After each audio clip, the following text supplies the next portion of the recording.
Great skills again by him. Oh, marvellous goal by Röhl.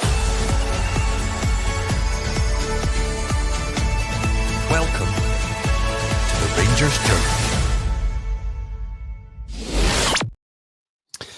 Yes, hello, a very, very good evening to one and all. This is the Rangers Journal. It is Monday, it is 6:30pm, and tonight's pod is titled Roll, Stick or Twist. So after another Old Firm, another disappointing result, and another record that we've lost, because of course Celtic won on penalties and progressed to the Scottish Cup semi-final in what was their first Scottish Cup win at Ibrox since 1957. Despite our domination, we failed to do anything of real note in the 120 minutes of football and lost the tie with a whimper on penalties. Disappointing scenes at the final whistle has led to the start of an inquiry by Police Scotland and the two clubs, and the likely outcome is probably a reduction of away supporters going forward.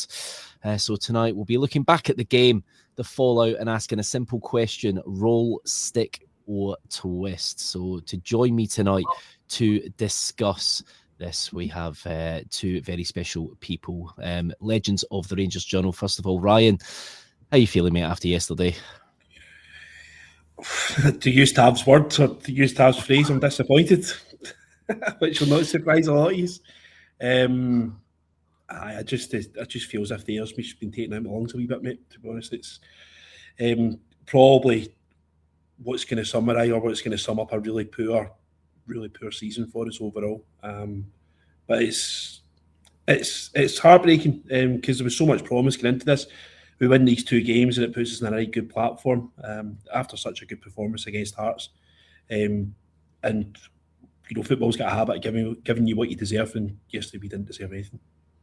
Yeah, no, it's as simple as that. It's as simple as that. And Deano looking very fresh there, like you're straight out the Backstreet Boys. How you doing, mate? I'm better off for seeing you, my man. Ooh. I'll give that tenner later on. Cheers, mate. Don't forget, guys, everyone at home, do get your comments in. There's a lot to talk about tonight. And before we get started, as you can see the bottom right-hand corner, tonight's pod is proudly sponsored by the good guys over at the famous Bluebells Bar. Puerto del Carmen in glorious Lanzarote. Could really definitely do with being there right now. So if you're over in Lanzarote, you'll find a warm welcome at the only Rangers bar in Puerto del Carmen. Bluebells is family friendly, eat, drink, chill or party. And yes, they do show every Rangers game live. So we've got 9 cup finals coming up now in the league. So if you are over there, do join the guys at Bluebells. So when in Lanzarote, do pop in and say hi. So, yeah, let's get to it. So, Ryan, looking at the teams from yesterday, obviously we had been speaking a lot in the week that what we wanted to see with the lineups. A lot of people were talking about maybe dropping Raskin, bringing Diamandi in from the start, maybe even dropping Suter. And things like that. And when we saw the lineup, we were pleasantly surprised. So I'll just go through it again. So we had Jack Butland in goal. We had Sterling, DJ Fernandez and Romans in the back four.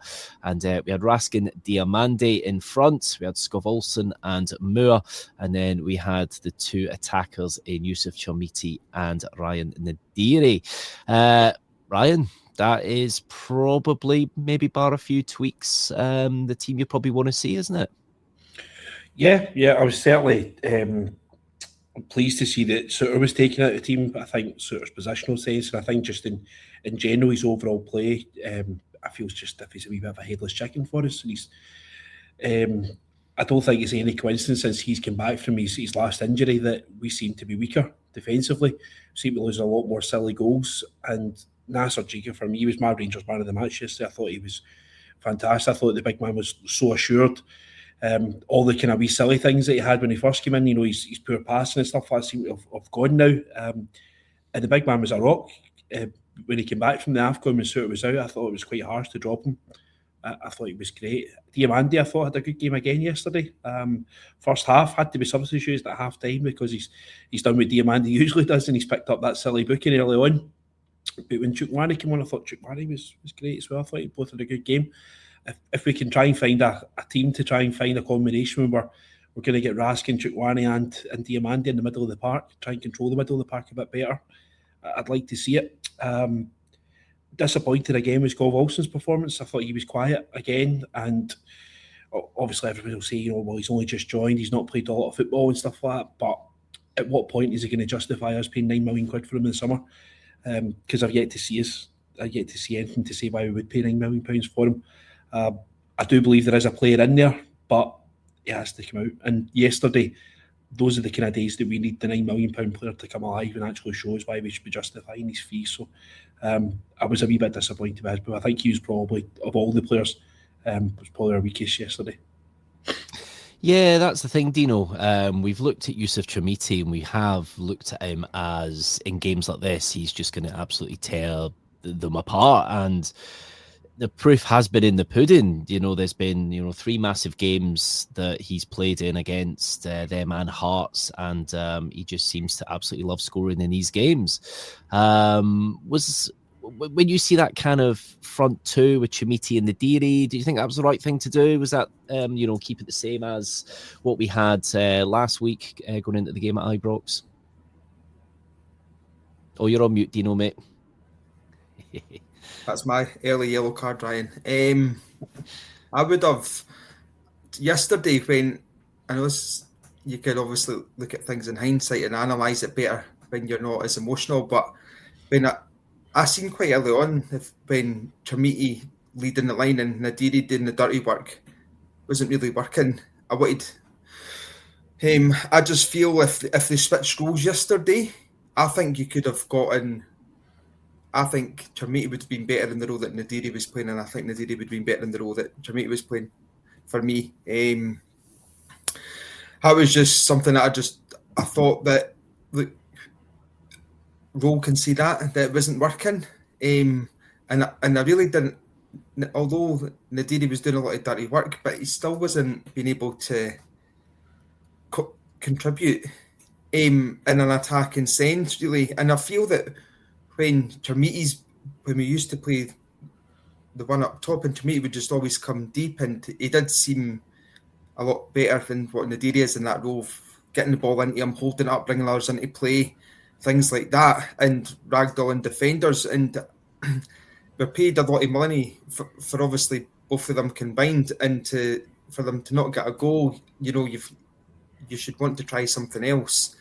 But the Dame 2 up top was definitely the right move. Yeah, no, it seemed to be. I was pretty pleased with the team when I saw it. I thought, you know what, he's taken on board where the tweaks needed to be. Obviously, a cup game's a bit different to a league game. It is. There is going to be a winner at the end of the day, so you have to kind of manage that team and make sure you've got players to turn to a little bit later on the bench. And that bench was formed of Theo Asgard, Bajrami, Chukwani, Gassama, Liam Kelly, Magoma, Miovski, Suter, and Tavernier. Ryan, would you say that is a strongish bench, or would you say that bench left you a wee bit worried? What would you say? I think it's okay. It's just maybe the lack of match winners on the bench, I think, is probably the concern. Miovski seems to have just fallen further and further behind in Danny Röhl's plans. So if you're really looking, you're struggling for the goal, then you need to bring the strikers on and they'll find your goal scorers. There's just the Jekyll and Hyde performance in Jerry Gassama as well. Sometimes he comes off the bench and he's that impact sub that we're looking for, and yesterday comes on. I don't understand why Danny Röhl insists on bringing Jerry Gassama on the right-hand side of the park, where every single person who is associated, who knows Rangers Football Club, knows that Jerry Gassama offers nothing when he's playing on that right-hand side of the park. He needs to be operating on the left-hand side where he's comfortable. The Mexican boy, who I can't remember his name. Him. He's on a yellow card. We know he's liable for losing his temper. We stick Gassama on there, all the pace against him on his favourite side. And you never know, he might possibly draw a foul that makes the referee go into a decision. But that's the last 2 games in a row where Röhl's made that same mistake again. He's not learning from these mistakes. He's withdrawn Mikey Moore after the 75th minute. Again, I thought Mikey Moore was, arguably our best chance of actually getting ourselves into the box to get a goal. But the bench-wise, who else is going to go on it? who else is going to be there from what we've actually got available, who's fit and who's going. There's not really anything else that we can do. It's just, you can only walk with the legs you've given, to put it politely. So it's the best we've got. Best we got indeed. So let's have a look at that Celtic team, because it was a bit of a surprise that we saw there was not just one injury out that we probably knew. Deano, we knew that Kieran Tierney had taken a bit of a knock. To be fair, it wasn't the best challenge against Aberdeen. We knew he'd be touch and go, so we knew it would be a surprise not seeing him. But the big one was not seeing Callum McGregor, the guy that runs everything in midfield for them, the guy that spurs them on when they're not doing well, that really gets the ball forward. So we had Cincialo in goal for them, Arroyo, Arthur, Trusty, Scales in the back four, Negrin, McCowan, Hatate in the midfield three, and Yang, Maeda and Tunekte.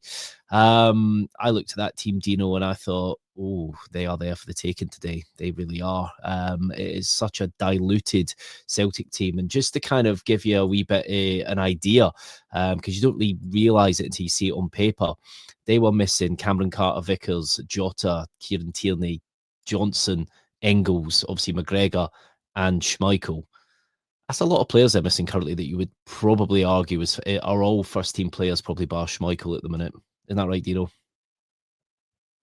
Yeah, players that have all got a lot of medals between them, and really not much medals between the lot that are playing. So some could say that was even more of a chance for Rangers to win yesterday, and that lineup's probably the weakest I've seen Celtic in about 30 odd years, to be quite honest with you. Early 90s Celtic were probably, you could compare a team to that yesterday, and again Rangers failed to capitalise on a pure Celtic side. So I think we've got to look at it as that doesn't matter who Celtic play, in and around the club they find a way to win, and it's obviously something I think that we don't have much around the club from top to bottom, and that's where the issue lies for me. You look at Rangers side, even under a Gerrard side would have pumped that side yesterday. It would have been relentless, wouldn't it? Yeah, in my opinion, yeah. Totally agree.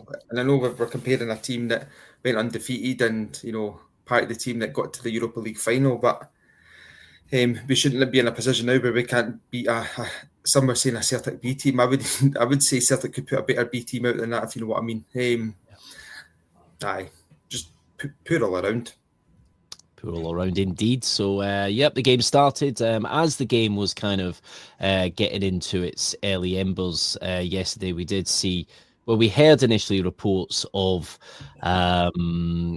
some Celtic fans managing to force the fire exits at Ibrox, which, to be fair, has been done on numerous occasions at other different games. It's not something exclusive to them per se, but it does happen quite a lot with them. So obviously, despite all the checkpoints that the police kind of had in place to kind of prevent any issues coming from the away support and the wider support as well, they were managing to force through and get extra fans into the ground. So obviously the game kicked off. Atmosphere was absolutely electric. Rangers moved the ball around fairly okay to start. It seemed to kind of go between both of us. I think Celtic had a stint of possession as well. And it only took 2 minutes for the first yellow card, Ryan. Mohamed Diamande. Now, I thought in Scotland you couldn't get a yellow card in the first couple of minutes. Them first challenges for any team, generally speaking, are free reign, aren't they? But unless you're in a blue jersey, mate. Unless you're in a blue jersey, yeah. Mohamed Diamande, yellow card early on. Do you think that might have affected him at all in that game when you've got that yellow card over your head with potentially 120 minutes to play? Yeah, I mean, obviously it stifled the number of minutes that he got. As I said earlier, I thought he'd probably have actually come back out to a note at half time. Chitwane was an adequate replacement also. But it's one of those ones. He's went in for it. It's pretty soft. I don't know if the referee's trying to get a marker down early. There's a lot of things. I don't envy the referee's job. I don't envy it at all, especially in a game as hot as that, as spicy an atmosphere as what it was yesterday. It must be a difficult job at the best of times, but he's quite quick to get the yellow card out for Diamandi, and he seemed to have forgotten what he'd given the yellow card for. If that makes sense, he set that precedent. He's got to carry on and be consistent. Several fouls for the other team happened and nothing there. I don't know what it needs to take for Daizen Maeda to get a yellow card playing against. He is constantly kicking the ball away. He's constantly all these wee cynical fouls. It's he doesn't back away from there's a free kick. He's constantly closing things down. He just on that tightrope constantly, and he will carry on getting away with it until something is done about it. And even when he's not got his second referee on the park yesterday in Callum McGregor, he still manages to get away with it. So, yeah. But you see, there was a few occasions where you'd have fancied Diamandi to go in for a tackle. He was actually coming from behind the guy. He thought he probably would have went in for a tackle there to try and stop him had the yellow card not been there. They've obviously not capitalised from it. Röhl's done a sensible thing and substituted him, but it's just a kind of lack of consistency for the referee that kind of annoys us. But overall, I thought the referee yesterday was okay. I've certainly seen a lot worse performances in an Old Firm game than that. I'm sure we'll come on to other things about it as well, but I don't think the referee's going to be the biggest talking point.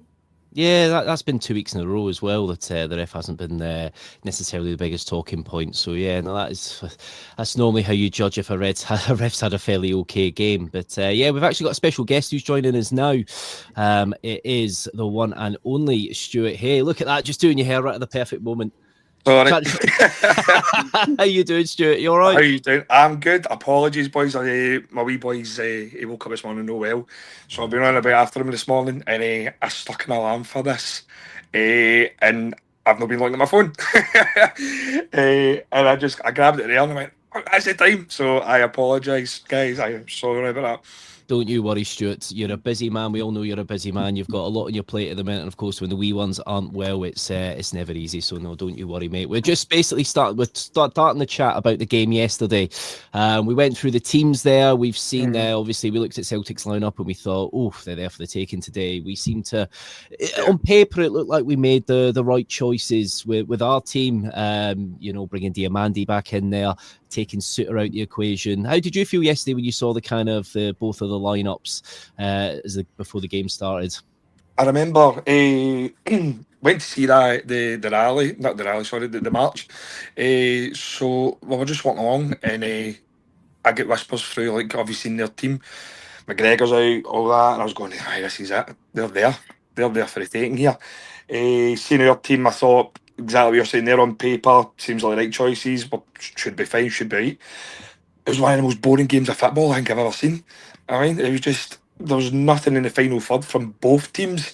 It felt as if we were just cancelling each other out. There was nothing going on. And then we had 120 minutes of that. And also, it doesn't help that the guy, for some reason, me and my pal's tickets, somebody was sitting in our seat, so we all squashed in, and I had to sit with some big guy breathing down my fucking neck for 120 minutes, but that's what it is.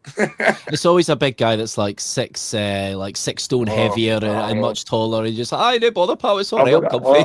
Honestly, I'm not kidding on, man, and he was sitting there and he was sharing my drink, kept on taking my drink off me and putting his arm around me and telling me about his divorce. That was a good laugh.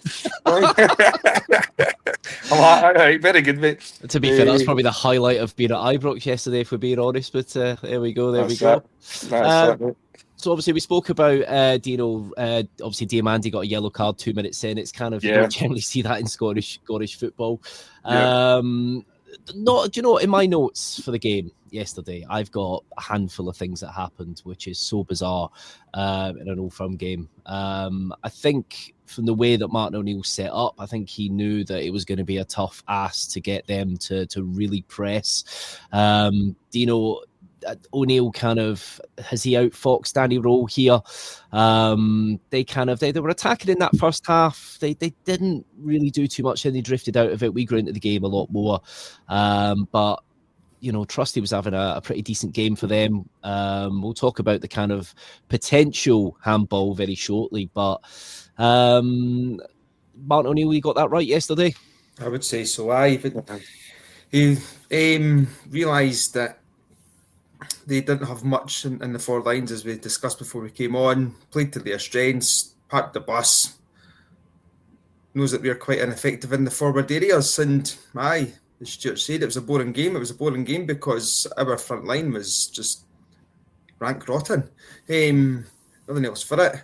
And Martin O'Neill was wearing that. I mean, Scales playing left back, that's got to be one of the, like, imagine last season, Cheney would have had him in, I'd have been gravy for him, absolute gravy for him. But that's like, that when you've got him playing left back, he's not even a mediocre centre-half, and then he's playing left back. That just shows how confident Martin O'Neill was to put that team out. Do you know what? So outfoxed, Danny Röhl got handed to him yesterday in terms of Martin O'Neill. And, I mean, the fact that he was able to put Scales at left back and Scales even getting booked and didn't even think about changing, when he got booked. I thought he'd have been taking him off it. I think he did get taken off, but I think he would have taken him off earlier. But Martin O'Neill kept him on because we didn't look like threatening that yellow card, which was where we should have been going, as far as I'm concerned. But Martin O'Neill got the better of Danny Röhl. By the way, sorry, can I jump in here? Ryan, is your background the blue room? Aye. I'm like, I see an Ibrox. Chat GPT effort, mate. Apologies, boys. Carry on. No, it is brilliant. To be fair, we always have a wee joke that he's actually there in the blue room. He stayed. He's hidden in the toilets and managed to get into Ibrox. That would be good. Definitely. So in that first half, Ryan, there was a penalty shout, which is probably one of the few kind of main incidents in that first half. Shot came in from Chimiti, Trusty's going down, ball kind of cannons off his arm. We don't really see it in real time, but you see all the Rangers players putting their arms up, speaking to the ref, and you do see put his finger to his ear. They're looking at it. Obviously comes off his kind of tucked in arm as he's kind of pulling it towards him, kind of comes off. It looked like his elbow, didn't it? Handball for you, Ryan, or is it just would you be raging if you were given that against you? I don't think it's a penalty. Now that I've seen the replay back and I've seen the angle it's at, where I sit in the club deck, I sit pretty much at the 18-yard box on the side of the park it was on at the Brimone side. So where he's hit the shot, I've actually thought it's come off his left arm as he's went down. So naturally, I've nearly jumped off the club deck thinking it's a penalty kick and I'm screaming and bawling and I'm wanting blood. And obviously everyone else is saying the handball and stuff like that. Now I've seen the replay and I've realised it's actually come off his right arm and his right arm's actually tucked in. He's not made his body bigger. If he didn't have a right arm, then it's going to hit off his ribs. So for me, it's not a penalty kick, unfortunately. Had it come off his other hand, probably. But that's what it is, that's football. Yeah, no, indeed. GM 55 here is put. The only question I have was the shot going in. To be fair, it's just kind of at the edge of the area, really, isn't it? It's one of those. It is accidental. Sure, I take it that wasn't a penalty for you. It's where can he put his arm, really? Exactly, I'm the same as Ryan. Was it a penalty? No. Did I shout for it? Yes. It's just basically that's it. There was nothing else you could do. I mean, even I'm having PTSD here with you talking about this. I'm having flashbacks. The amount of chances that we didn't really create. I don't think. I mean, how many shots did we have yesterday? How many actual shots on target? Well, we had 24 shots in total, and on target. Six. Yeah, it wasn't that many. All I can really remember is them constantly blocking it. Do you know what? Actually, earlier on the day, stuck on the highlights, and it's the amount of terrible balls we tried to stick into the box. They were either going too far or they weren't beating the first man. Shot and name. I mean, did they have a shot on target? No, they had one shot the whole 120 minutes with 0 on target. I think Butland had the quietest game. Yeah. It tells you absolutely everything. But I remember sitting yesterday thinking this is probably one of the worst displays for both sides in the final third. Like, there was just absolutely none. But was there not also a penalty? Was there another penalty claim towards the end? I'm trying to remember correctly. But I remember that one, same as Ryan, screaming for it. Watched it back, 100%. If it was all the way around, I'd be saying the same thing. Yeah, no, 100%. I take it, Deano, it's not a penalty for you either, mate. Or are you going to... No, you're not rocking the boat tonight, mate. Conspiracy. No, well, that's it. Considering it's the Masonic Order, that's running refereeing in Scotland, you think that'd be a nice, easy one to give, if you're... I tell you, man, these Masons and we must be getting these handshakes wrong. I tell you, we just never seem to get anything. But there we go. But yeah, as Stuart said there, Deano, one of the big problems in that game yesterday was the crossing ability and the chance creation from that. Cialo, considering there were 24 shots, he didn't really have a lot to do, but he was good at coming out, grabbing the crosses. Obviously, you even saw the set pieces, the corner kicks. You saw that one from Scov Olsen that just kind of went straight across the ground to the first man. We spoke highly of Scott Fry with our attacking set pieces and initially for our defensive set pieces, but all of a sudden it seems that kind of both have dropped away, haven't they, Deano? Aye, get that short corner in the bin. Seriously, get that in the bin and just get somebody that can hit a corner and put it in the mixer. Simple as that.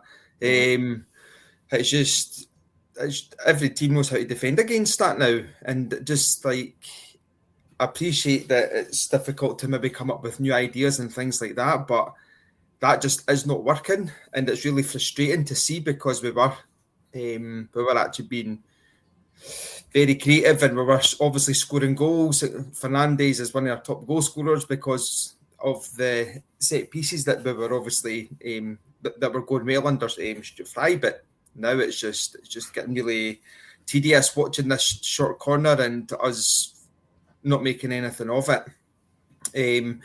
And we do obviously, and I think defensively as well, we do need to rethink how we're approaching them because I can feel goals coming in the not so distant future. And given that we're pushing for a league title, I'd be doing everything that we can to close it up at the back. But in attacking wise, get two players that can hit a corner for either side into the mixer and go for there. Just get it just aim for Fernandes every time. Do you know what I mean? Do you know?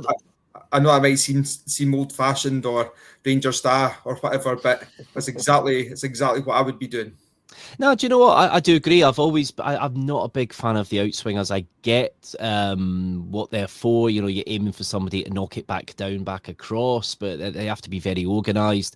I love just an old school, get the ball straight in, a nice end swinger. But we were doing that a few times yesterday, but they were going straight to Cialo and he was grabbing them every time. And what is a good comment that's coming here from where is it? From CGM 55. We play with 2 6-foot+ strikers and we can't cross the ball. We really had the height advantage over Celtic yesterday. You could see it in the box every time we were lining up for anything, and we still weren't able to do anything from set pieces. Ryan, is it starting to fall apart a little bit now from the set pieces, or is this just a bit of bad luck yesterday? It's just too much repetition, bud. That's there. Everyone, we're probably one of the most broadcasted football teams, in Britain. So, everyone has access to what we're doing on a weekly basis. So the thing that Deano's saying about the short corner, yeah, we try and change the angle and get the ball in, but as soon as the corner's taken, you can see the teams now, they're pushing out towards penalty spot, 18-yard line, and we're now having to cross the ball in, and our players aren't going to win. They're not going to score headers from the 18-yard line. So it's very easy to defend. If we've got a set piece coach and we've got a guy on salary and that's his designated job, then we should have at least 5 or 6 new corner routines every single week. And the players should be drilled and they know all about it. Remember, everyone's probably seen Coach Carter and I was like, play Linda, play that. Like, that's the kind of stuff that we should be. Everyone should know. The corner taker puts one hand up, we're running this drill, 2 hands up. If he claps his hands before it, just basic things like that. That's not hard to train. And everybody knows where they're supposed to go. Raskin near post run. There's so many basic things that we could be doing. If we know the goalie's going to come out and get crosses in, we need to get somebody to stand in front of the goalkeeper and stop him coming out and taking the crosses all the time. But it's just getting a bit repetitive on that kind of side of things. Truth be told, we just don't seem to have anyone who's actually out with Tavernier, who's not consistent as what it could be. We don't seem to have anyone that can actually swing in a decent dead ball. Whether that's on the menu for the summer and go on the shopping list for the summer, we actually go and get a dead ball specialist, fine. But it's just boring. See when you're doing the same thing, the repetition it's madness. Constantly doing the same, expecting different outcomes for it. We need to be able to change up. We need to develop a plan B. Yeah, no, definitely. You always have to. You have to expect the unexpected. You can't always just stick with one plan. I totally agree. The only real thing that happened in that first half was, of course, it looked like Celtic took the lead 35 minutes in. A flick on from Liam Scales from a ball into the box from a set piece. And Dejan Maeda looked like he'd scored a diving header, which looked a little bad defensively. You know, we had Nadiri, we had a few there that had lost their men at the back post, and there's some arguments that Butland could have done a little bit better. Obviously, it was offside, and it was offside. Liam Scales was kind of in an offside position before he was able to flick the ball on. But them lines that they drew, Stuart, Jesus Christ, surely there's a better camera angle. You know, they want to stop, you know, they want to show, don't get me wrong, it was a factual decision. It was correct. There was nothing wrong in that respect. But, you know, when you're at a game like this, a game of this importance, you've got to make sure you got the best camera angles possible. And how we couldn't have a camera angle that was better for drawing the lines on there was a bit mad, wasn't it? You're seeing this quite a lot, and this is the full time with VAR. If it's here to stay, then make sure it's consistent and it works every single time. Make sure if we've got every angle, show us every angle. We were actually saying last week as well, at the game at Ibrox last week as well. I mean, they've got 2 screens. Show the crowd. You know what I mean, like we should be able to see what the referee sees when it goes to the VAR and things like that. Like shows that you've got it at your disposal. But no, you're hit the nail on the head. The amount of times I've seen these completely ridiculous angles where you're going, is it really? I don't know. So that's something that really needs to be tightened for how big VAR is for deciding the outcome of a game. It needs to be used to its fullest potential. But exactly what you're saying yesterday, it was offside, but make sure there's no doubt about anything, and that's when it comes to even the Rangers goal as well. Like, I understand it was a handball. I mean, I watched it back this morning, and he punches the ball into the net. I mean, but you couldn't see that yesterday. But yeah, no, I totally agree. They just need to really iron everything out and give us the best angles that we could possibly see for something that's so important. Yeah, no, I totally agree. And, you know, you talk about kind of like improvements and things. And at the weekend there, the FA Cup down in England, you know, you're actually hearing what the ref actually had to say on a decision. They were actually piping that into the TV. So when they would referee would make a call, you would hear it, which was quite good. A bit like the rugby used to do. Well, the rugby doesn't it? But, yeah, looking at the rest of the game, not a lot happened. Obviously, we go into the first half of extra time, Deano, and we started to actually look a bit strong. We were pressing a little bit more, and it looked like we'd finally broken the deadlock with a wee Stramash in the box. It was so reminiscent of Maurice Edu's last-minute winner against Celtic back all them years ago, where you're just hoping that somebody just toe punts it in the Stramash, and you just saw the ball hit the back of the net. Fernandez is running away to the fans, despite the fact he knows he's just slapped it in the net. I don't know if that's the kind of double down there, isn't it? You just double down. You know what? If I do this enough, they'll award it. You never know. VAR might not be working, but yeah, gutting to see the first replay. I think he handballs it about twice. I know Cincialo's got his arm on him and kind of pulls him down, but he's already handballed it by that point, and it's a gutting one, isn't it? Aye, probably even more gutting because of his celebration, because he had us all convinced that it was a legit goal. Aye, just one of them that just kind of sums up our day. That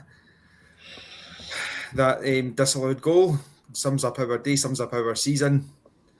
Handball against Celtic, and we think that we're through to the semi-final of the Scottish Cup. So it was just a bit of a sickener, especially when you're not confident that we're going to go through. So aye. Yeah. No, aye. Yeah. Totally agree. I totally agree. You looked at the obviously yellow card front. We had Romans on a yellow card. Sterling got one 67 minutes as well. We spoke about Diamandis earlier.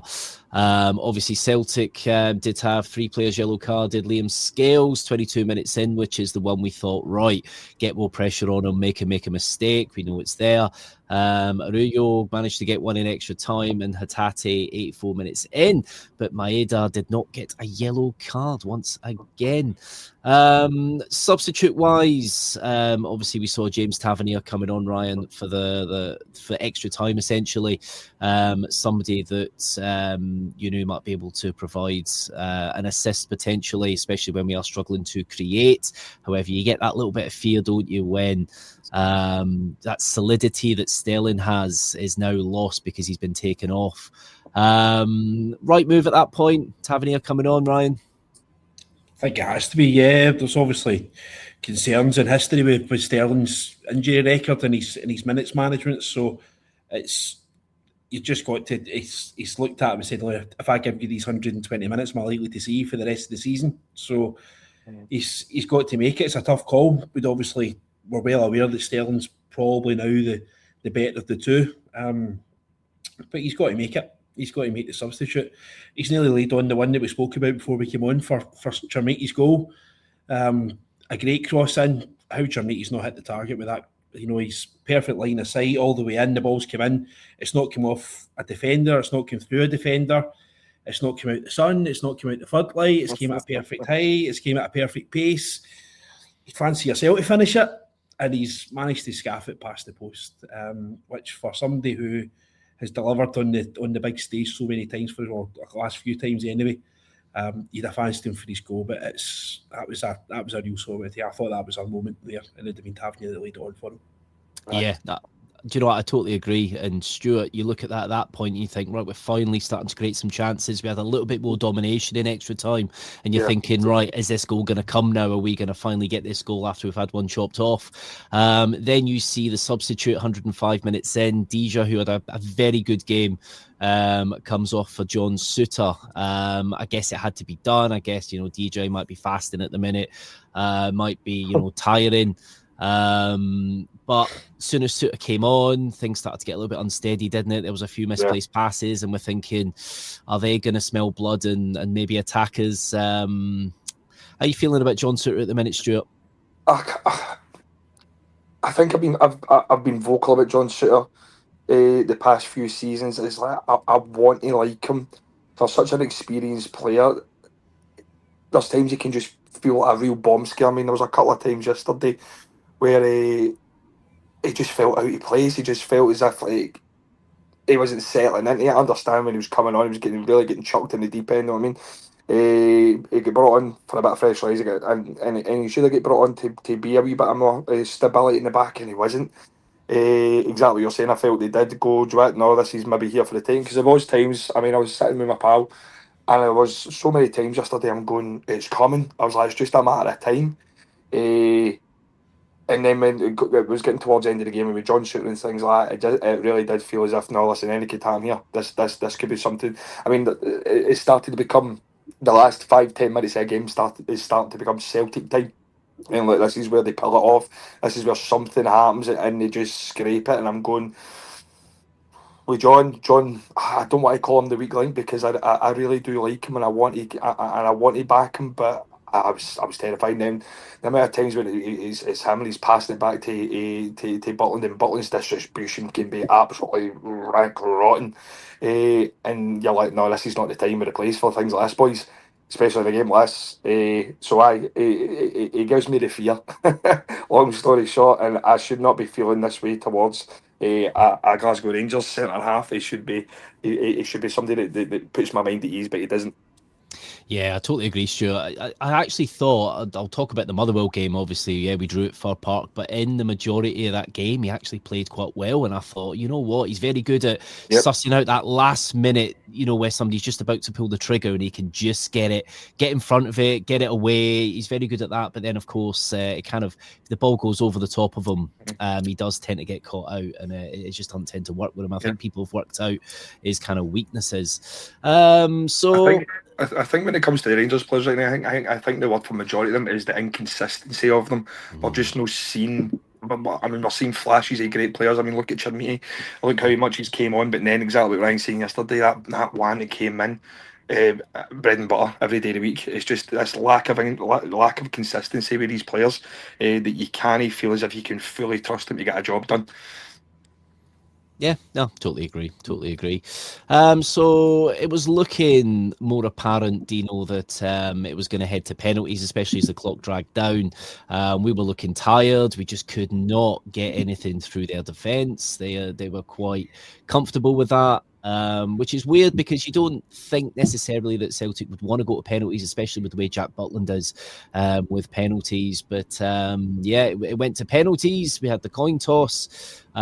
It was going to be at the Copeland end, which is an absolute bonus for us, and we were going to be able to take the penalty first. So that's 2 out of 2. You've got the upper hand here. You've got to bury that first penalty, haven't you? Of course, James Tavernier steps up, our penalty taker, smashes it off the crossbar. The tone had been set since there, hadn't it, basically? Right. In that situation, you're wanting your captain and your penalty taker to put it away, and convincingly. And I didn't do that, so it was only one way that it was going to end up, as far as I'm concerned. And I'm not on here to break Tav or whatever, but as I said to you in the group chat yesterday, I actually think, he improved us when he came on, and you want him to be going and smashing that in the back of the net, and you're right in front of the Copeland, but no, one of the few times that he misses, it's a relatively costly miss.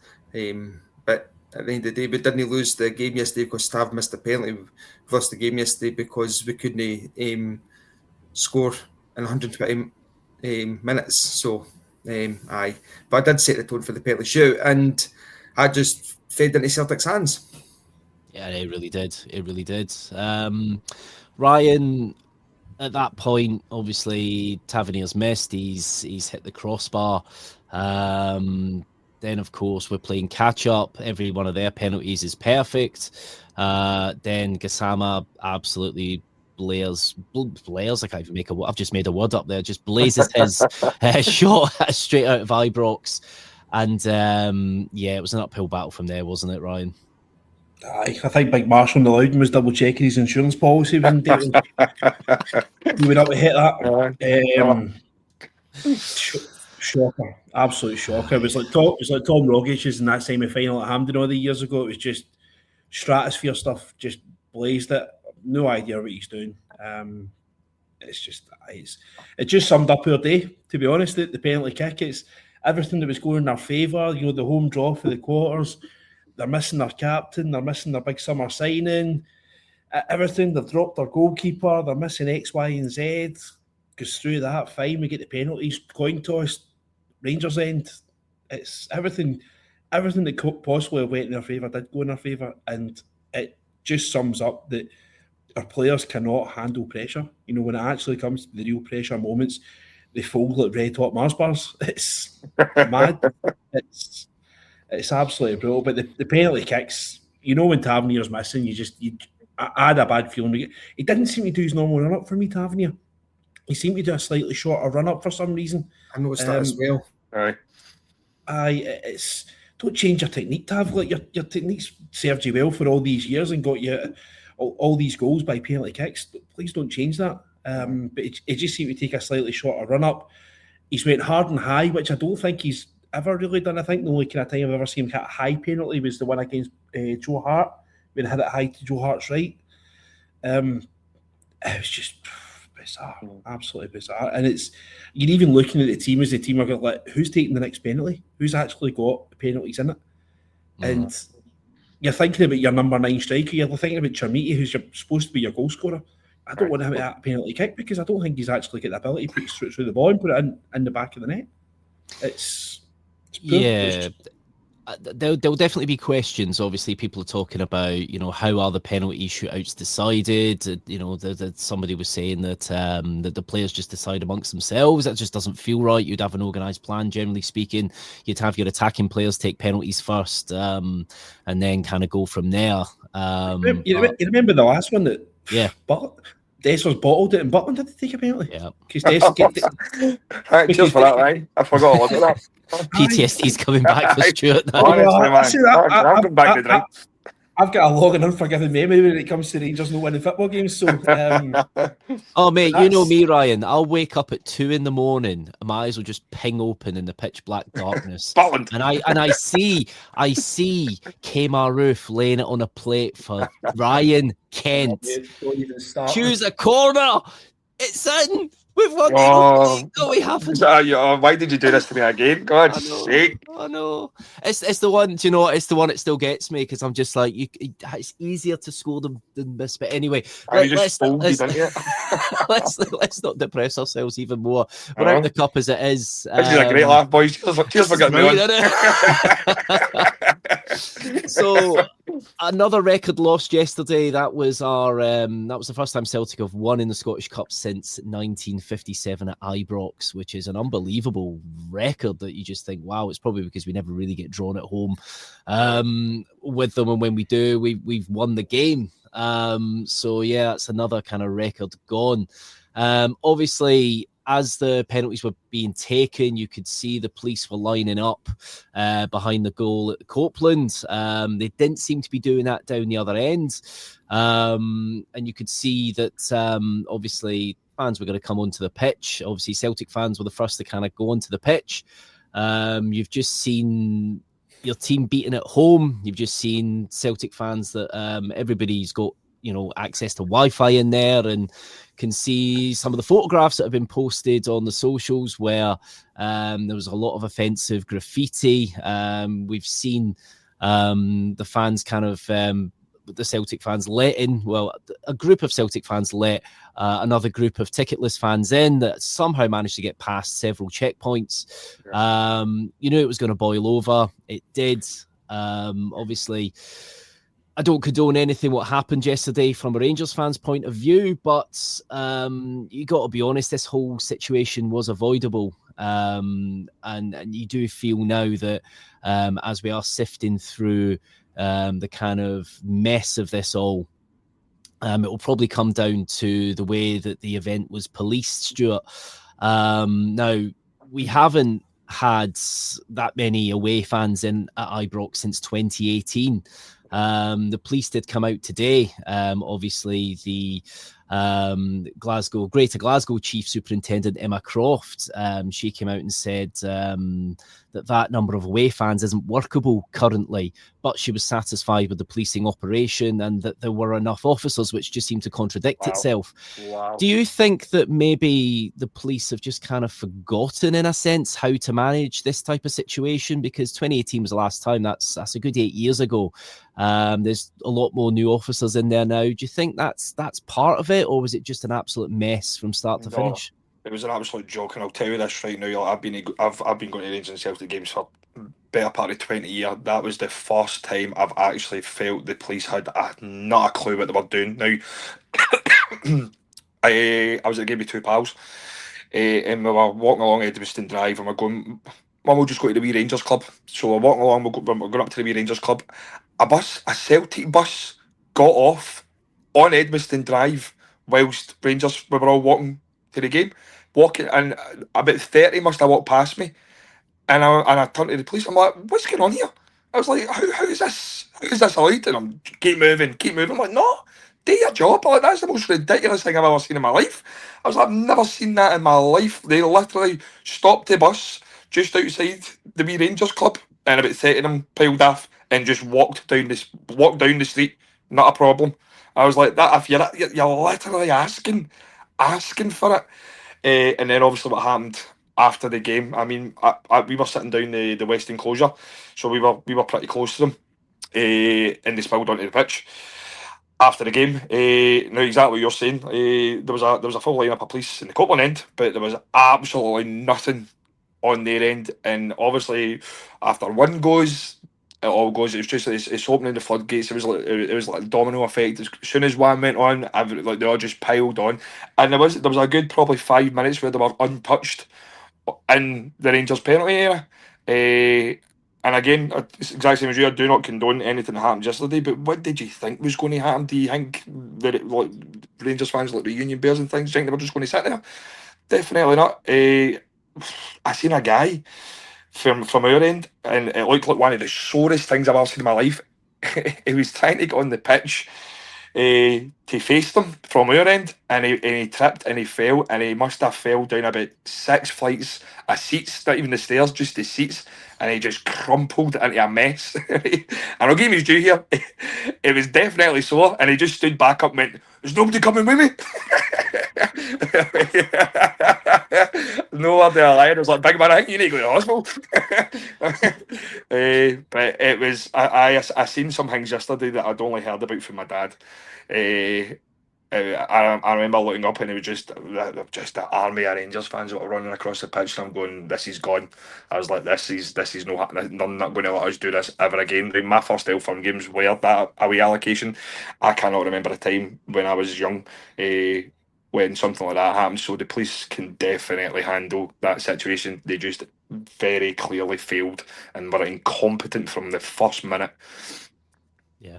No, and that's the thing. Obviously, there'll be a lot more investigated as the kind of week and probably the months go on, because I imagine there'll be lots of arrests when it comes down to it. I've been seeing very different reports in some papers. Some papers kind of choosing to kind of say, it was all Rangers fans that were causing the problems. And don't get me wrong, there were some Rangers fans that were assaulting stewards, and that's not on. That is not on at all. Nobody should be assaulted. This stuff shouldn't be happening. But this all kind of started from the Celtic fans and what happened there at the Broomloan. The fans getting onto the pitch in the first place. When you've just seen your team be beat and you see them running onto the pitch in your manner, so to speak, of course that's going to trigger people, and that they are going to go on. And I'm not saying two wrongs, make a right, but the police have got to have known this. The police, have always been aware with their intel about what some Celtic fans do at some games. They've done it at Motherwell, where they're all storming the fire exits because you can't legally lock up a fire exit. They know it's a way in for people, and they let another few hundred in. They were storming the turnstiles as the game started, Deano. We've seen all the videos of this, and the problem is a lot of them are troublemakers with no tickets. You got to be honest here. Obviously the Green Brigades have been banned from their own club, and yet are away games, and it was just a mess, wasn't it? Aye, as I said yesterday, you take the dynamics and the factors into account there. Celtic have banned their own fans for a multitude of reasons.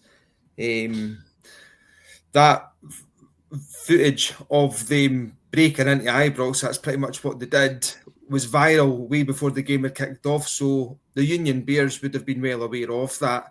It was the first time that there's been so many Celtic fans at Ibrox in, a long time. Old Firm would be loads of folk tanked up on the bevy and the gear, let's be honest. As you said, the emotions come towards the end of the game.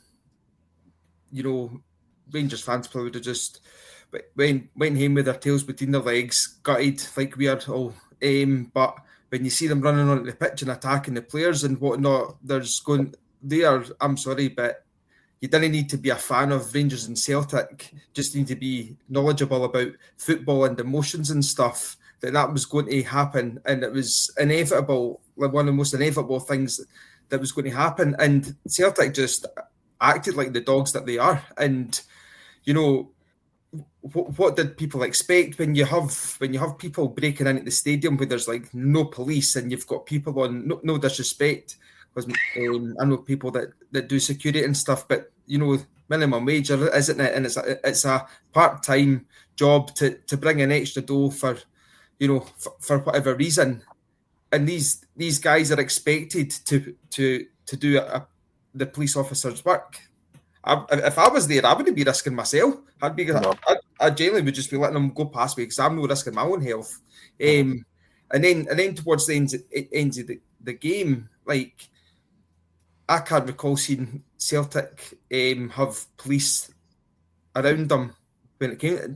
Again, just all looked like the security. all the police seem to be at the Copeland end now. Yeah. Do you know what it reminded me of? And I know it's on a larger scale thing, but how unprepared they were yesterday just reminded me of Manchester, how unprepared they were in Manchester. I know it's a bigger scale, but I'm just thinking in comparison, I've never seen anything so unprepared of a high scale like that since then. It was just utterly ridiculous that they expected that to have been enough. And what you were saying, Stuart, about earlier on about the police and stuff, like I've been going to Old Firm games I'm from 40, so a long 30 years, and always police mounted on horses and with this and with that, and do you know what I mean? Like, and then to hear about that Edmiston Drive yesterday, that's a sackable offence. I'm sorry. I could not believe what I was seeing. Honestly, I couldn't believe it. And as I say, my two pals that I was with, like, they'll back it up. Like, it was incredible. Just literally walking down the street, I'm going, that's a Celtic tap. This guy walking towards me, I was like, they're Celtic fans walking towards me. That's the danger. It's a danger because all it takes, and it is, you can get that mob mentality, and it can happen on both sides where somebody's somewhere they shouldn't be, and it kind of just starts. And this is the whole thing with yesterday. Obviously, when you see all the fans taken to the pitch, you think there could be a lot of deaths here today because there could have been on both sides, and that's where the police have got to look and see where the failures are, and hopefully, I say hopefully fix this, but I feel the fix is going to be no away fans or extremely minimal away fans because they clearly can't deal with this situation. So obviously they said yesterday, Police Scotland released a statement. The investigation is going to include the actions of some supporters who entered the Broomland Road stand without tickets before the match started. Officers and stewards were faced with extreme hostility and violence over a sustained period, with many individuals having armed themselves with items clearly intended to cause harm. Officers and members of the public have been injured in this despicable display. The behaviour of a number of supporters at the Scottish Cup quarter-final today was shameful and must be condemned by everyone involved in football and the wider society. A number of arrests have already been made, and Police Scotland will now work with both clubs and the Scottish Football Association to carry a robust investigation. Ryan, obviously you were at the game yesterday. How did you see it from your point of view? Absolute disgrace and embarrassment for both clubs. It's as simple as that. Anyone who's entered the field of play for whatever reason shouldn't be allowed back at the football ever again. There's women there, there's Waynes there, there's old people there. It's a national. It's an embarrassment. I will often say that football fans get a raw deal and how you can have a pint sitting at the rugby and all this kind of stuff, and we're often treated as second-class citizens. Every single reason why we get treated as second-class citizens was highlighted yesterday, because pure and simple, there is a minority of people who go to the football and they're not going to the football for the football. They're going there to simply cause trouble. They're just absolute complete stupidity. And all that's happened is when our fans have run onto the park because their fans have run onto the park, we've lowered ourselves to their level. That's it. It's an absolute joke. And we were making movement. We were getting things doing. Like we were talking about possibly getting an alcohol licence at the football, so you could actually have a sensible pint at the football, so that you're no gunning it down your neck like the wee Rangers and the Loud and all these other places. You could actually go and have a sociable drink with your pals before the football started. We'll never see alcohol in a football stadium. After that yesterday, the policing's the problem. It doesn't happen. Well, first of all, Rangers win the football game in the park, right, which is there. But the policing is the problem. We have it set up at Ibrox that bus that stopped at Edmiston Drive is an absolute joke. That could have just started a full-scale blown riot. That could have resulted badly. That bus needs to go into the car park at the back of the Broomland Road stand. The fans are then funneled up with all these security barriers and stuff like that. But you need to go to barrier number 1 and you need to get your ticket scanned. If you don't get your ticket scanned at barrier number 1, you don't go to the turnstile. It's as simple as that. And we see all over Europe where your ticket is checked in 2 stages. Anyone who was lucky enough to get to the final in Seville and actually went to the game will remember that you had to get through a security barrier, and your ticket actually didn't even become active until you were in the proximity of the stadium. You were then searched on 3 occasions before you actually get to the stadium. And rightly or wrongly, that's the way, unfortunately, you need to police the football games. Where's the line of the polls? We're soon enough in this country to get the riot police out if there's people actually out there demonstrating and they're talking about whatever thing, free part, all the nonsense that people want to talk about that doesn't actually even really concern themselves. We're quick enough to get the riot police out for that. Why have we not got a line of police along both stands? Told up. We've got, like Deano saying, we've got minimum wage security guards are just go up, batter on. Mate, if you want to go into that part, you crack on, mate, because I'm not stopping you. I don't care. I don't know what you're carrying. I don't know what you've got on you. I'm not stopping you. If you want to go into that football part, I'm just a high-vis jacket, mate. That's what I'm. So it's the whole thing from start to finish yesterday is an absolute joke. That boy getting his head stamped on in Helen Street yesterday is absolutely deplorable. And the amount of people that sat back and watched that happen, that boy could have been killed yesterday. He's probably permanently disfigured, maybe had brain damage. It's absolutely terrible. I do not want to see that at football. Folk are too bothered about videoing it. See if somebody turned around and says to me, by the way, do you actually ever want to go to football again? See at this moment in time, no, I don't want to go to football. There is nothing about that is enjoyable going to football. It's absolutely heartbreaking to see it. It's not what it's meant to be like. It's shocking, absolutely, and I'm so angry. I'm so angry about it.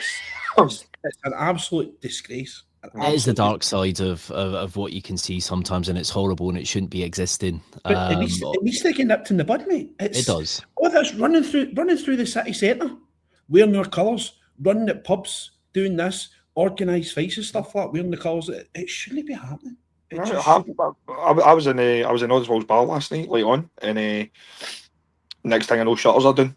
Fucking Celtic fans are outside. I'm like, fucking kidding me? I'm in here trying to sing karaoke, mate. Right? And that's what was happening. I was like, I've not seen this in a while. Right? It just needs to stop, or people are just going to stop going. It's just because I don't want to go to football and come back with a sore face. You know, I've got my work on Monday morning. And do you know what? It's not even yourself as well. If you've got kids, do you want them going down to the football and, you know, things can turn nasty? And no, it just really, it does put you off. And there'll be a lot of fallout from this. And I have a feeling that when it comes to the next Old Firm game at Parkhead, I have a feeling we'll either have an extremely minimal allocation or possibly none. I don't think they should have an allocation. I don't think that. I think that's the only step from both clubs is both clubs need to turn around. You imagine what Rangers fans are going to do at Celtic Park at the end of this season after what happened to say after what they've just done to Ibrox. Can you imagine what they're going to do at Parkhead? Mm-hmm. Yeah. Well, that's it. Well, I'm sure we'll hear stuff in the coming days. And of course, with the damage to the Broomlin, the horrific graffiti as well, I'm sure we'll hear from that. We haven't heard from any club at the minute. We heard from a brief statement from the the SFA yesterday in regards to it. But I think because it's an ongoing investigation, you might not hear anything until some facts are established. But yeah, there we go. Obviously, the Rangers Journal will bring you everything when it comes to the kind of fallout from this when we do here. So make sure you turn your notifications on, like and subscribe to the Rangers Journal. Stuart, you're a busy man, aren't you? You've been doing a lot lately. We keep seeing your face here, there and everywhere, of course. We saw you originally doing your kind of skits, The Obsession for Men. That was absolutely brilliant.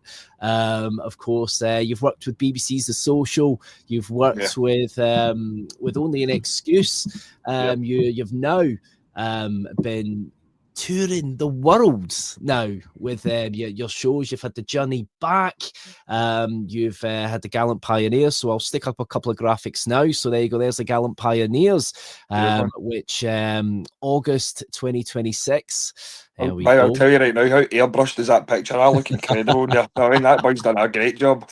I would say it looks pretty much the same. There we go. I remember I first seen it, I went, that's the one, get that up. And of course, the Journey Back as well, which that'll definitely invoke some memories. It's been a horrible decade in some respects. We've had some highs, we've had some lows, but what's happening with yourself at the minute, Stuart? I'm tired. I'm tired, mate. And you're sick of Rangers. And I'm sick of Rangers. I'm sick of it. I wish I'd never done it. No, it's been incredible, mate. It really has been. I'm an extremely, extremely grateful and thankful position. I mean, what you said there, like I tour in the world. I mean, it's became that now. It's hard to process that one there, the Sydney one. We went, we done it, we got home. That's it. But I've not really had a minute to kind of sit and go, Jesus Christ, man, that was incredible. I mean, I tried to take as much of it in when I got there. I knew full well there was a load of Rangers fans coming, and they kind of they took it upon themselves to really create a fantastic experience. I mean, it was surreal to see. So we had Rebecca over there, and I remember she came. Like, I was getting ready backstage, and she's like, "Geese the flag. I'm going to run out, and I'm going to go and get you as much footage as I can." I was like, superb. And she came back and she went, "The police are out there." And I went, what? She's like, "The police are out there." It started to make me think. We went to Belfast last year, to Belfast Arena, and I got a phone call when I was sitting backstage for the production manager, and you could hear the panic in her voice. She's like, "Stuart, there's about 3,000 people out there, and they're setting off flares." Wow. One side of me was going, "That sounds magic," right, but the other side of me was going, "Shit." And it was kind of reminiscent of that. But it was Sydney was great. Seeing the videos, they done this march for a local British pub, and they walked down at Sydney Harbour. It's beautiful. It was actually one of the most gorgeous places I've ever seen in my life. But to see this footage of like 500 Rangers fans walking through this harbour, I mean, it's a very massive tourist attraction place, so nobody knew it was going on. So we had all these tourists taking videos of this Rangers march, and I'm going, "I done that." It's like I created that, and it's a very surreal feeling. But I mean, the reason the show works is because there's Rangers family all over the world, and all I'm really trying to do is connect them. I mean, these people stay on the other side of the world. It's literally they're so disconnected to what happens back home at Ibrox. Like I wanted to bring them a wee slice of home, and that's what we done, and it was incredible. I didn't like the flight, fucking 22 hours on a plane, but we got there, we got it done, we got home, and I'm over the moon. I'm trying to convince them to go back, but everybody's telling me to bugger off. I liked your initial review there, where it's like, I went out there, we done it, we came back. I was like, blooming, I was like, got Alan McGregor here.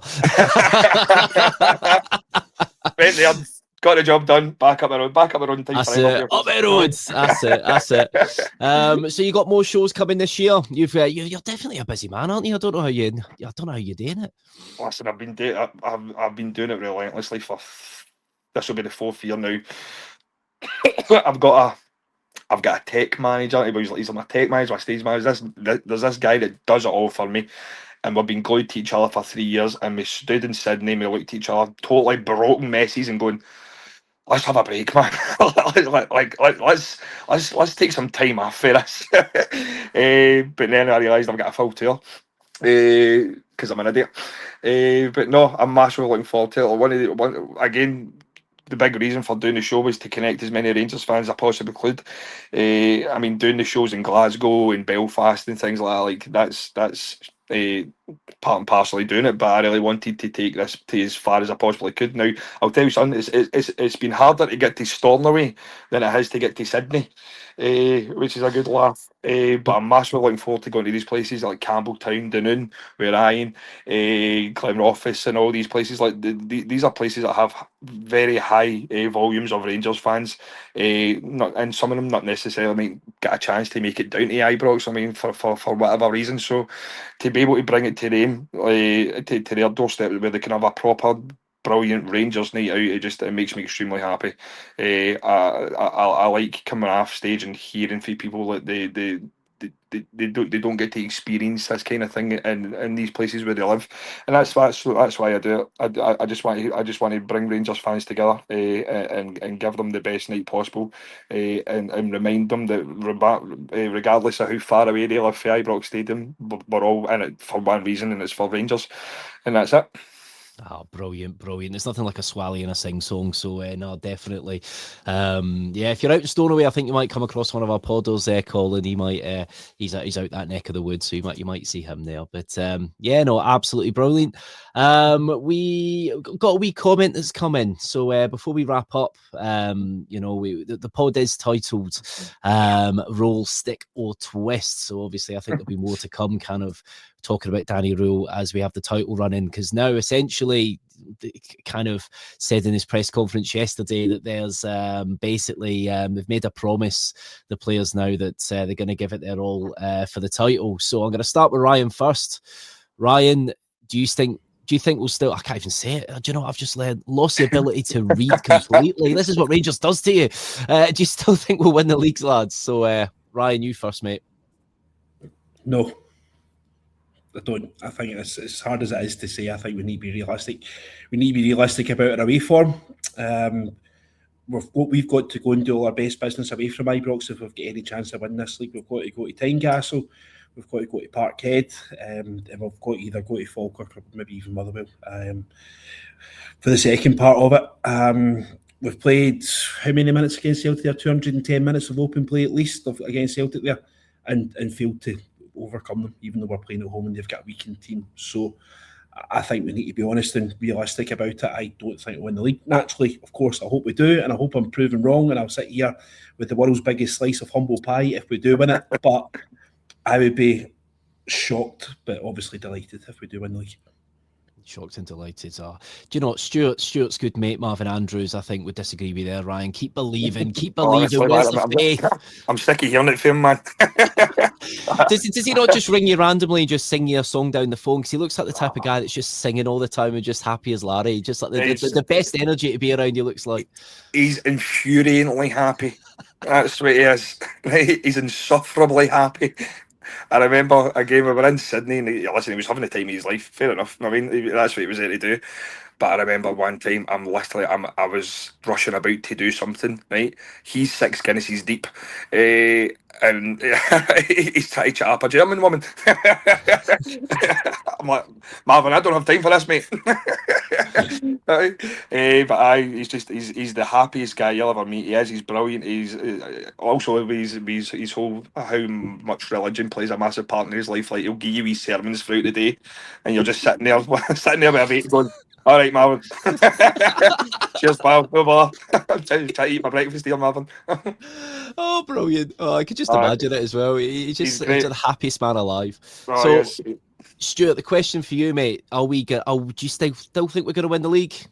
I'll tell you something, Ryan completely nailed it on the head. I don't want to believe it, but you do, and it does come down to that away form. We do need to do the damage away from home. I mean, at this moment in time, all we can do is win games. It's not in our hands. I mean, we're third. I mean, we're third. There's if we're front runners, then it's in our hands, but it's not.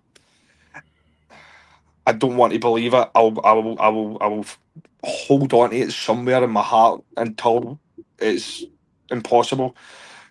But Ryan's literally just he's putting putting a face in front of the mirror and going, have a reality check here, and I fully back what Ryan said.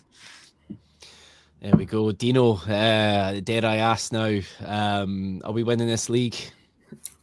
No, as I said in the group chat, it's third place. Let's prepare ourselves for Conference League football next season. Even if every single game was home between now and the end of the season, we're still not winning the league.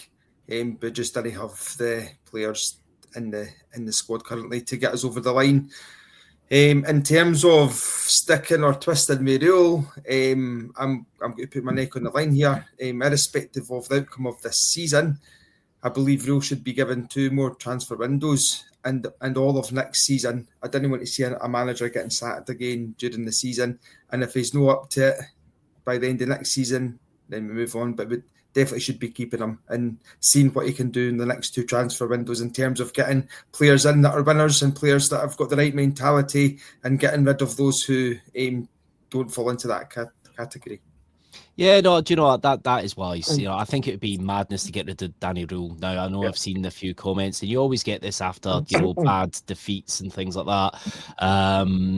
Danny Röhl has done a decent job in turning things around from where they were. I've never seen us in that situation before where Russell Martin, after that game with Falkirk, we had won 1 in 8. That's unbelievable. that's just so bad. And you think this squad probably just isn't up to Scottish football, the physicality of it. But he's come in, he's turned things around, got us a fantastic win at Parkhead. And all right, we are now at the crunch part of the season, and there is a question about mentality, which he doesn't believe that there is. But the proof will be in the pudding. If we can stay in this title race, it sounds simple when these 9 games, or even win 8 possibly, and you could win this league. So yeah, no, it is a difficult one. But I'm believing to a degree, but I think I was basing everything on these 2 Old Firm games, and I said that this will be the barometer now. If we can, annihilate them in the league and then put them out the cup, I think that's a massive psychological blow for them. I think they would fall away, but they're not now. They just seem to be motoring. They're literally running on fumes, and they're just getting over the line. They're getting over the line every week. Get results. They are, exactly, Stuart. They are getting them results, and that is the reality of the situation. But that's just about we've got time for today. I've overrun quite a bit. Andy, can I just come in before we finish up, mate? Of course you can. Yeah, Ryan. Mate. Listen, just a massive kudos to Scottish Fire and Rescue Service for their response last night to the huge fire that we saw in Glasgow City Centre yesterday. Thankfully, due to their efforts, and everyone was quite responsive, there was no loss of life. So a huge kudos to all the boys that were out there, boys and girls, that were there, I'm sure, and made sure that everyone was safe. And sorry to everyone who's been affected by it, but massive kudos to the boys that managed to get the fire out. Yeah, that was a devastating fire. You could see how devastating that was, and it took 15 fire engines, and it was an all-night job. Hats off to the brave firemen and firewomen. And actually, of course, they've got the statue, haven't they, around the other side of the other entrance at Glasgow Central. And it's sad to see. I used to go in that Dixon's as a kid. I used to go and get my blank tapes in there and things, and it's a shame. It's such a nice building. There's so many nice buildings in Glasgow, and that's one of them right in the centre. That it's devastating, and you just hope that they can restore to a degree what was there and not put some horrific building in its place. But yeah, no, massive kudos. And obviously that yesterday, a lot of sad Rangers fans going back home, back down south, obviously struggled last night. There was one train that managed to leave Glasgow Central just before it got closed, and then that train got delayed, I think, at Carlisle. A few of the guys from the London branch were saying, because they reckoned that the train driver took ill as well, and they believe maybe had a heart attack. So it's massive, big rescue, big operation yesterday in putting that fire out, and massive kudos, as Ryan says, to the Scottish Fire and Rescue Service. But guys, we're going to wrap up now. Ryan, thank you ever so much for coming on, mate. No problem, pal. We'll catch up with you during the week. Just watch your janitor doesn't find you in the blue room there. If you hear him coming, just make sure you duck out in good time, mate. All right? Good to have you on, though, mate. Stuart, thank you. Our special guest tonight, Stuart Hay, the man that you will see everywhere on your socials. Where's the best place to find you at the minute, mate? Hiding under my bed. You can just on Facebook, Instagram, TikTok, the Journey Back, Gallant Pioneers. If you just search for them, you will find my rubbish floating about somewhere. It's not rubbish. It's good. It's good. No, good to have you on. I did notice some of the pricing for some of the tickets. I was looking at earlier. It was saying starting from $16.50. I thought you've missed a trick there. You've missed a trick there. Listen, I've tried. Don't listen. If you don't think I've tried, there's something. I've tried it many a place, and Joe, it's funny when we do go away to different places that don't quite understand it. I always try it. Just charge them 16. You get it, man. I can see in the Rangers shop they do avoid it as much as they can. There's like 16.75 and 16.95. Don't bother. Listen, I've tried every trick under the book here. Don't worry about that. Have you got a shop as well, Stuart?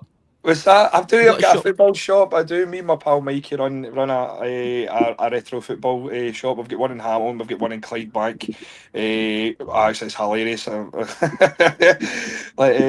Being a predominantly kind of known Rangers fan, it's extremely funny when you get the Celtic fans in because they don't talk to you.